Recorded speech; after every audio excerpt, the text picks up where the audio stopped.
to try to knock out almost everything today. I don't know where we're going to get to. First, we're going to cut off these base plates. It was mounted on a utility truck, so we're going to have to cut these off and then cut out some of these plugs from where they had inlet outlets, whatever it may be. We have the plate right here behind us on the forklift, and that's going to be our firebox. We're going to go either 18 by 18 by 18 or 20 by 20 by 20. We haven't figured that out yet, but it's going to be a reverse flow. And we've got all the material we have here today, so we shouldn't have to leave the shop.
Boys, we got ourselves a smoker. Don't need to add anything else. But I've cut out all these port holes or drains, whatever you want to call them, all the openings. And now we're going to have to go back through and weld plates back in to level that back out. So we just measured off the tank. We're going to do a 15-inch door coming around. After doing the measurements, that's 90 inches, or 90 degrees.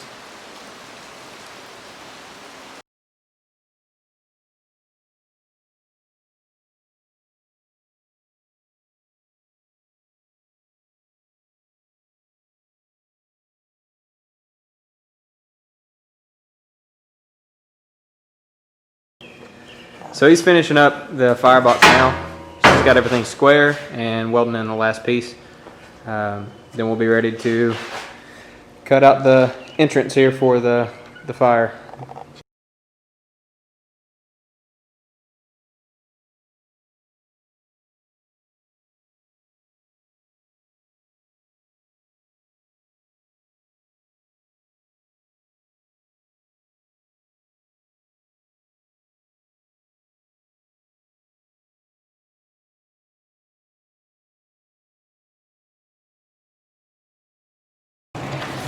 So we're getting to a stopping point. We've got the box built. He's finishing up the last plug in the smoker.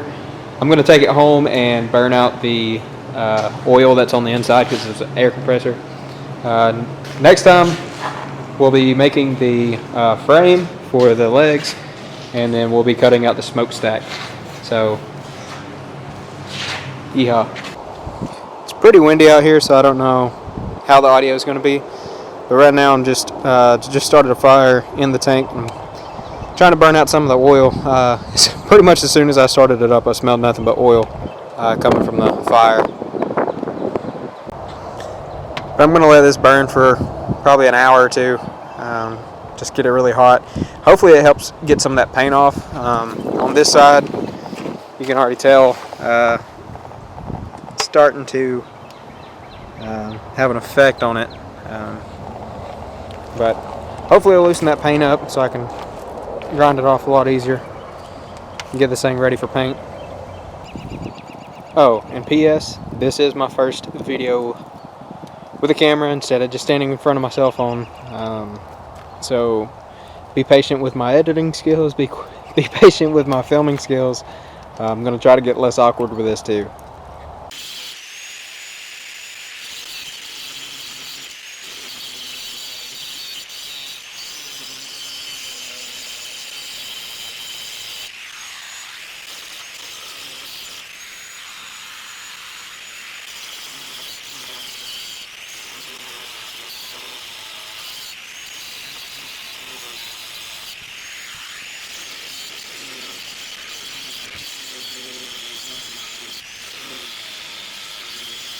So as you saw, I got a chair. It was killing my back. I'm about to call it quits for the day. I'm going to finish the side pieces where the skid was sitting, where the motor mounts rather, and then I'll finish up hopefully tomorrow or Thursday, and we'll be back in the shop Saturday.